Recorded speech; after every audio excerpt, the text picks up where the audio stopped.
వంగర నగరపాలక పరిధిలో గత 10 రోజులుగా త్రాగునీరు పచ్చ రంగులో వస్తుందని ప్రజల నుండి వచ్చిన ఫిర్యాదుల నేపథ్యంలో శుద్ధమైన త్రాగునీరు సరఫరాకు చర్యలు తీసుకున్నామని వంగర నగరపాలక సంస్థ మేయర్ గంగడ సుజాత అన్నారు.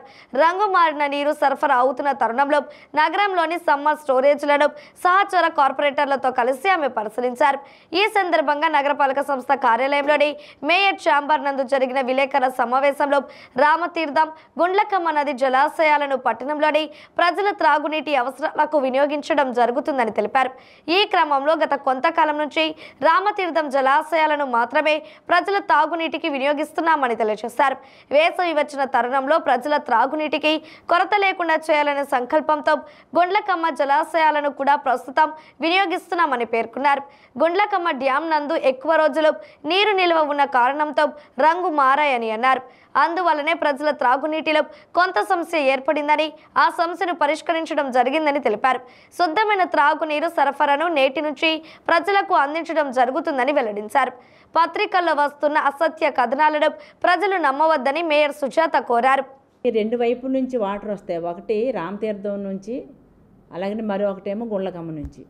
అయితే మనం మొన్నటి వరకు కూడా అంటే 10-15 రోజుల ముందు వరకు కూడా మనం రామతీర్థం నుంచి వచ్చే వాటర్నే మనకి ఏదైతే SS2లో 1లో స్టాగ్నేట్ అయి ఉన్నదో ఆ వాటర్నే మనం ఇంతవరకు సప్లై చేసుకుంటూ వచ్చాము.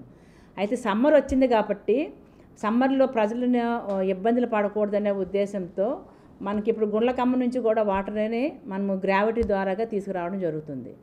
ఆ క్రమంలో అక్కడంటే మనకి వర్షాలు వస్తూ వాటర్ రెగ్యులర్గా ఫ్లో అవుతూ ఉంటే కనుక మనకి గ్రీన్ కలర్లో ఉండే వాటర్ అడుక్కుపోవడమో లేదంటే ఫ్లో అవడం వలన వాటర్ క్లీన్ అవడమో జరుగుతుంటుంది. కానీ ఇప్పుడు మరి ఈ మధ్య 2-3 నెలల నుంచి వర్షాలు లేని కారణంగా అక్కడ ఏమవుతుందంటే ఉన్న వాటరే, స్టాగ్నేట్ అయిన వాటరే అది నిలవ ఉన్నందువలన అది గ్రీన్ కలర్లో ఉన్నమాట వాస్తవం.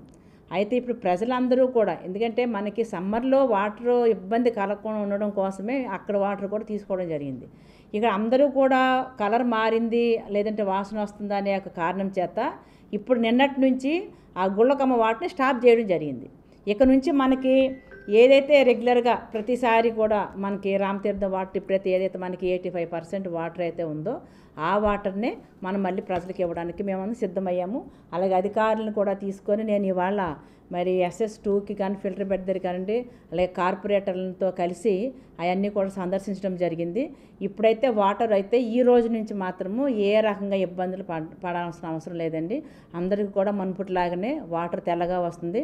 అంతేకాకుండా కొన్ని పత్రికల్లో ఏదో ఆలం కలపడం లేదని, అలాగే బ్లీచింగ్లో ప్రాబ్లం ఉందని, రకరకాలుగా సరైన జాగ్రత్తలు తీసుకోవట్లేదని రకరకాలుగా మనకు పత్రికల్లో రాయడం జరిగింది.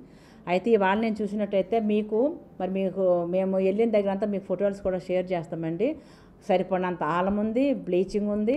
అంతేకాకుండా వాటర్లో మనకి ఏదైనా కెమికల్ అది కలవకుండా ఉండడం కోసం లేదంటే మన ఉన్నటువంటి సూక్ష్మజీవులు చనిపోవడానికోను, అలాగనే బ్లీచింగ్ కానివ్వండి, అలాగనే వైట్ సున్నం కానివ్వండి, అన్నీ కూడా కలిపి తగిన మోతాదులు వేయడానికి అన్ని రకాలుగా మేము అన్నీ కూడా చెక్ చేసి వచ్చాం. కార్పొరేటర్తో కలిసి అధికారులను తీసుకుని వెళ్ళి అన్నీ కూడా చెక్ చేయడం జరిగింది.